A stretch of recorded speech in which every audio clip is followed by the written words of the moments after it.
moved through our final day of talking about velocity, and we are on page 14 of your packet and situation 2. And if you remember, what we're doing is we're considering the impact of increasing, decreasing velocity functions and what that does to everything else. So let's look at situation 2. We've got a graph that's doing this, okay? And we have a little table over here, time and velocity. This is on your page, 1, 2, 3, 4, 5. And those are our values. So the first question says, in this situation, the velocity is negative. Remember, this is the velocity graph. All right, this is the velocity graph. And all of the velocity values are negative and decreasing. Negative and decreasing. Now, if you remember, one of the last things that we talked about was we said we started comparing the signs to talk about whether a particle was speeding up or slowing down, right? So let's see here. Because velocity is decreasing, we know acceleration is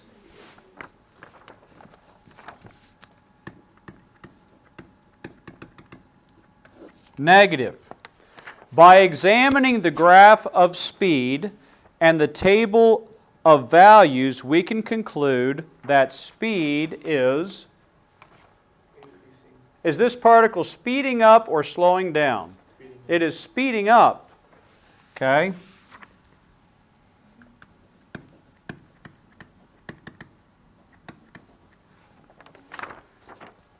It is speeding up. All right, we can conclude that speed is increasing. Now, one thing I want to do is kind of clean up that last question a little bit, because it says by examining the graph of speed in the table of values. I never finished the table of values. Yours had a blank over there for speed. Well, speed is the absolute value of velocity, so shouldn't all these have been positive? Right? Right?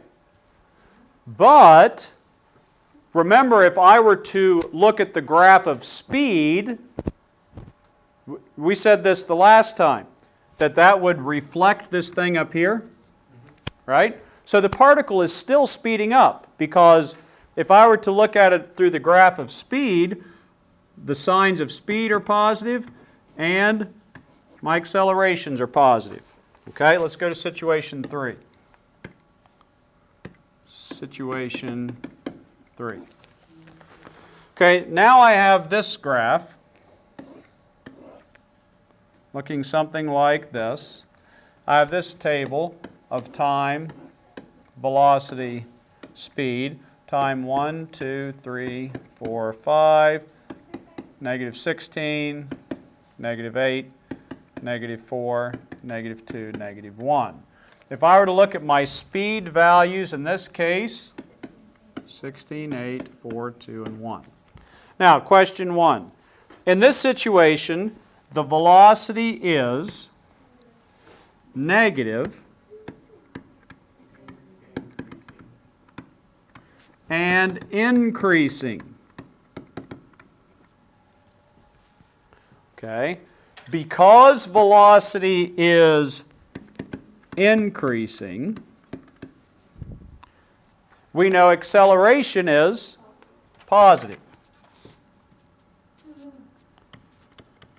Acceleration is positive. Okay? By examining the graph of speed and the table of values, we can conclude that speed is decreasing. Again, if the sign of my velocity, look, this is all we have to do. Let's make this simple. if velocity is negative and acceleration is positive, it has to be slowing down because they are acting in opposite directions as I have illustrated. Okay? Situation 4.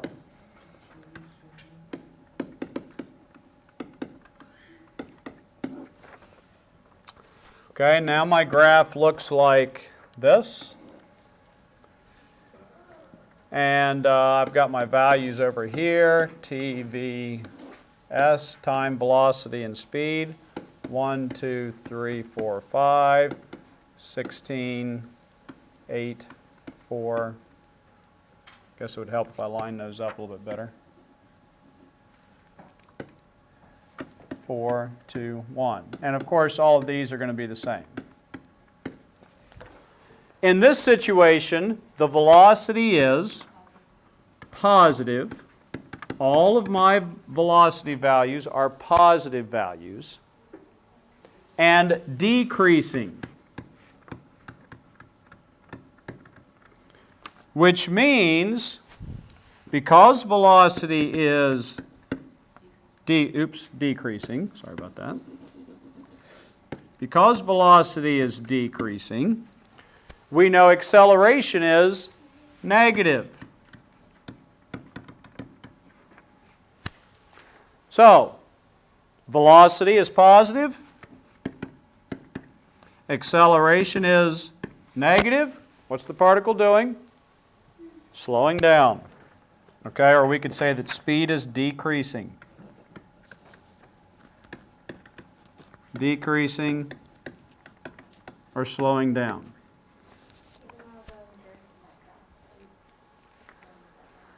So, let's look at the conclusion now. That is on your handout. In which situations was the speed increasing? 1 and 2. Okay, that was easy. Now, this second statement is one of the most important things in the whole velocity section. When the speed is increasing, velocity and acceleration have same signs. Okay? And then, of course, in which situations was the speed decreasing? 3 and 4. And so then, when the speed is decreasing, the velocity and acceleration have opposite. Those are two of the most important statements in the whole velocity and acceleration section. All right, moving on to worksheet 4.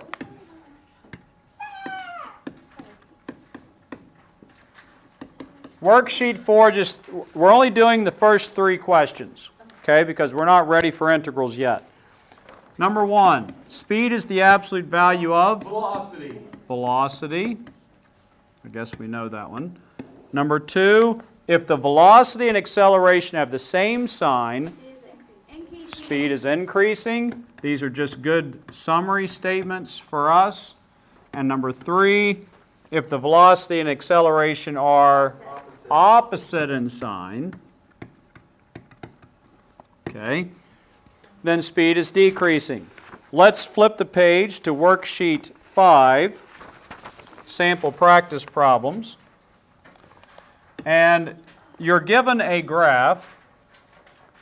This is worksheet 5. And you're given a graph that looks like this. Something like that. This point right here is 4. This maximum is 2. This is 8. This is 10. 5, 6, 7, 8, 9, 10. And then it ends here at 11, up here. Okay? They tell us that the graph to the right shows the velocity, v of t, of a particle moving along the x-axis for the time between 0 and 11. It consists of a semicircle and 2 line segments. That would be a little bit more important when we get to some integral problems, which we're not going to do right now. We're not ready for. Use the graph and your knowledge of motion to answer the following questions. At what time from 0 to 11 is the speed of the particle the greatest?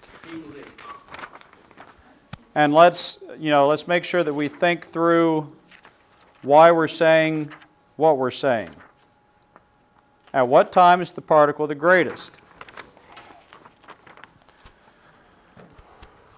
Now, did it say when is the speed the greatest or the velocity? Speed. It asks for speed. So remember that speed is the absolute value of velocity. So when would I get the largest absolute value? Wouldn't it be right here? Right? So it's when t equals 8. Because whatever that value is, it looks like on your graph, this is -6. Okay?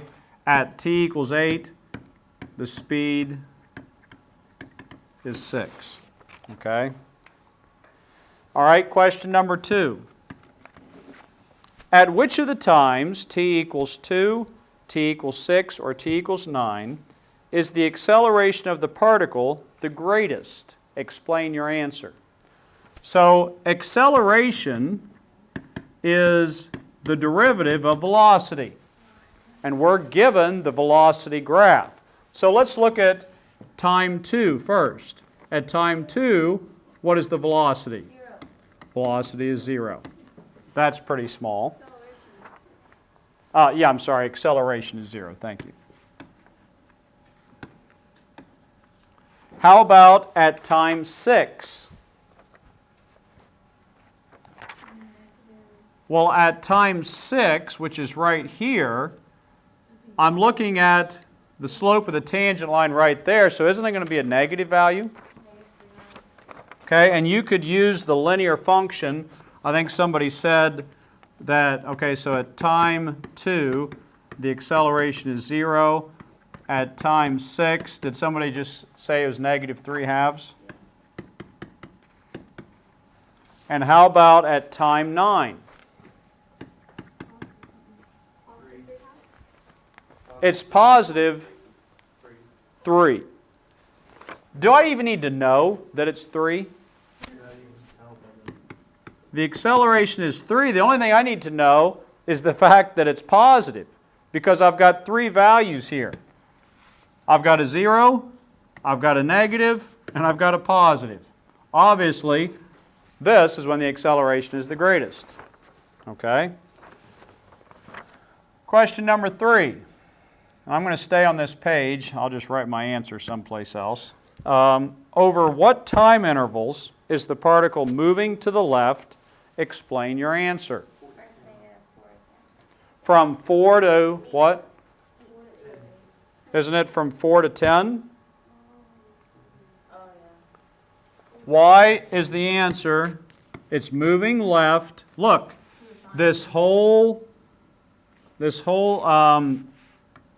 section right here, isn't the velocity negative?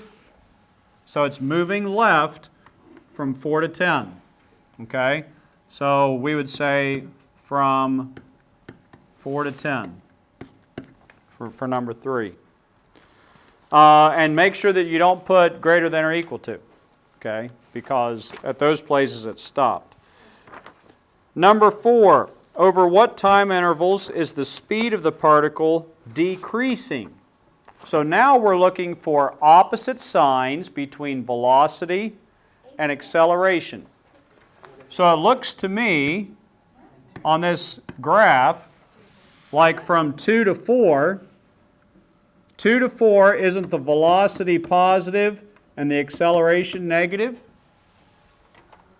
Right?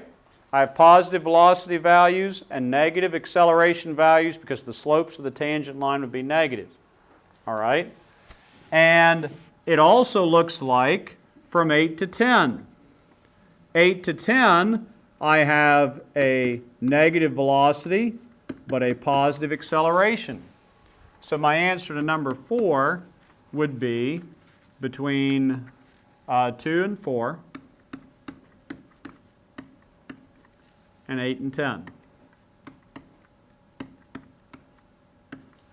Okay?